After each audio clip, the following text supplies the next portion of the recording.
always thought my greatest fear was dying alone.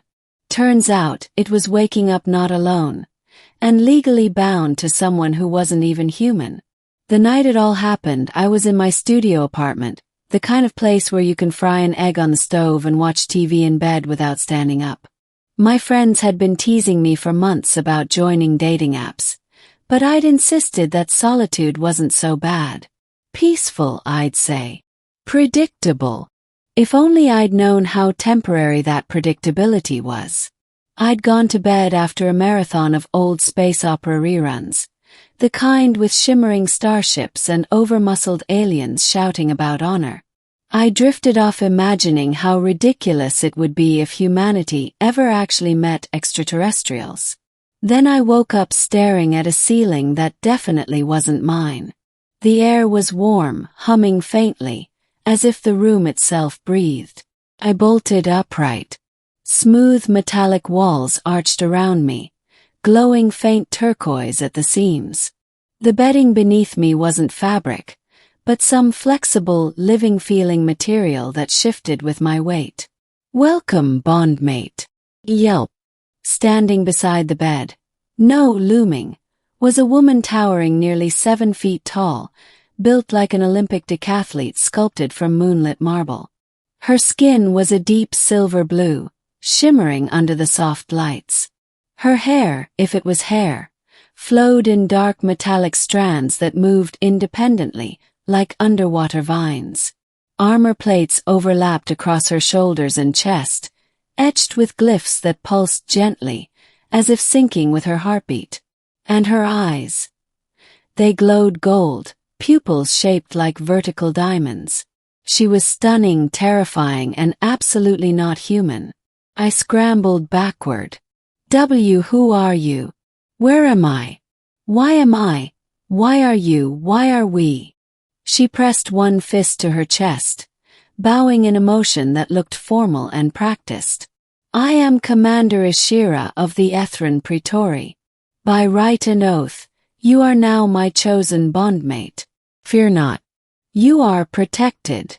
"Bondmate." My voice broke. "As in married." She tilted her head. "Equivalent concept, yes. Though our union carries more than legal meaning, it joins our life forces, our futures, and our battles." Our battles. I shook my head violently. No, I'm a data analyst. I barely fight my alarm clock in the morning. I didn't sign anything. I never even met you.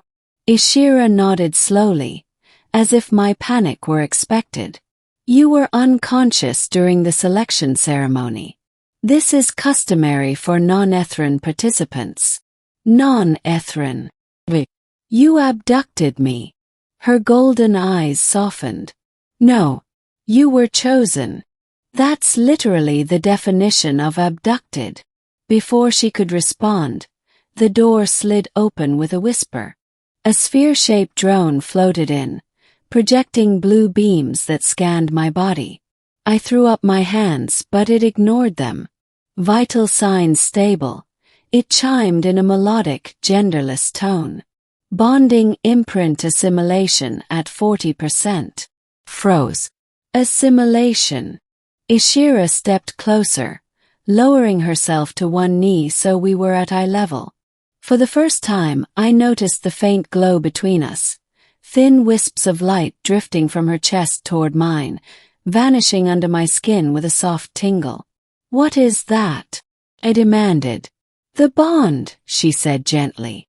"It awakens slowly. It will not harm you." I didn't want a bond. Her expression tightened with something like guilt. "I know. If our circumstances were different, I would have sought your consent. But my people are facing extermination. Our enemies, the Vor, target any unbonded commander. A bondmate strengthens the commander's aura shield by drawing on shared life essence. Without one, I would fall in the next campaign. And without commanders, my people will not survive."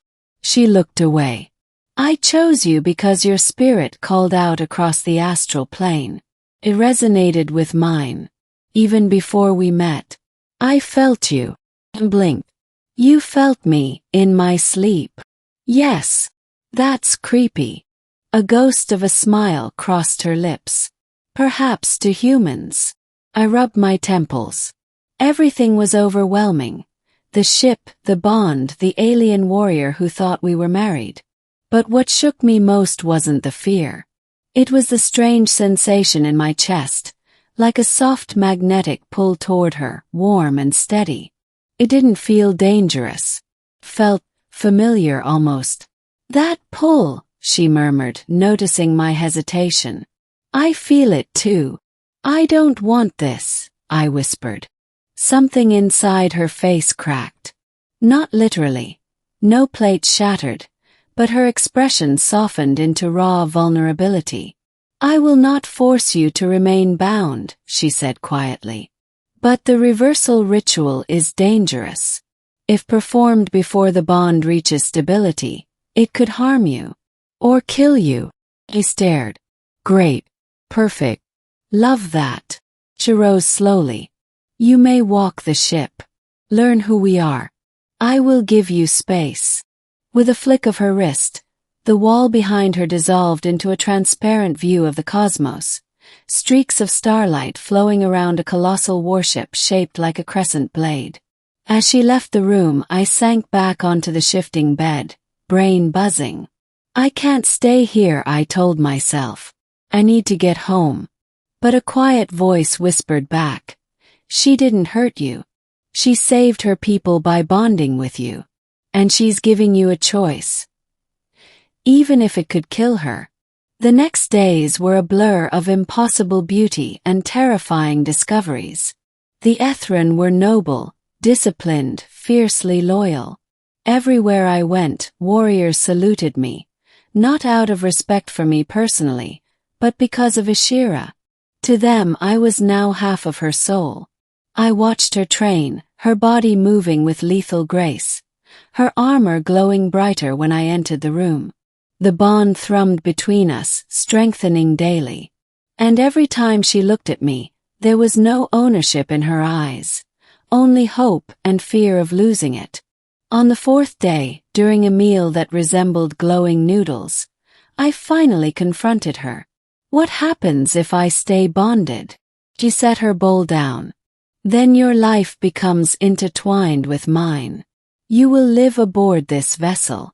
You will share my quarters, my duties, my victories, and my burdens. Our lifespan will lengthen. Our minds may touch in dreams. And if either of us dies, the other will feel the loss at their core. That sounds terrifying. It is also beautiful, she whispered. I exhaled shakily. And if I choose the reversal? She swallowed. I will return you to Earth. You will forget all of this. And I? Her voice wavered. I will fall in battle soon after. Silence weighed on the table. Something inside me shifted. I'd gone my whole life avoiding connection, insisting I was fine alone. But this alien warrior who respected my choices even when they hurt her, who tried to distance herself so I'd be free, that was more humanity than most humans ever showed me. That night, I found her standing in the observation chamber, stars glinting off her armor. She didn't turn as I approached. I made my decision, I said softly. She inhaled sharply, but didn't speak. I'm staying. She spun toward me. The bond flared, a warm rush through my chest. You are certain? He nodded. Yes, I want to fight for something. Even if it's not my world. Even if it's terrifying. I want to fight with you. Her eyes shimmered like molten gold. She stepped forward, placing her palm over my heart. Then our bond completes tonight. Light engulfed us. Warm, blinding, thrilling. Our minds brushed, merging for a heartbeat. I glimpsed her memories. Her first battle, her loneliness, her determination. She glimpsed mine. Quiet nights, fears I never voiced, dreams I never chased. When the light faded, Her forehead rested against mine. "Welcome, my mate," she whispered. "Together we will reshape the stars." And for the first time in my life, I didn't feel alone. Felt chosen.